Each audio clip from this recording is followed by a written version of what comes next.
So today we are going to discuss about a very good pose called Navasana or boat pose. To do boat pose, you basically sit in Dandasana and you raise your knee up so that the foot is parallel to the ground, and then you straighten your legs and extend your hand to the front. You stay here for 40 to 50 seconds.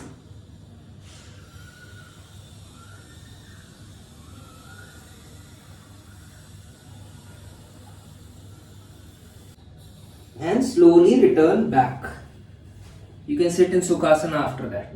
So the benefits of this particular asana is it improves the digestion, it massages your internal organs so that all your enzymes are released correctly, so your metabolism is up to date. It activates thyroid, it activates liver, it activates pancreas, all the internal organs.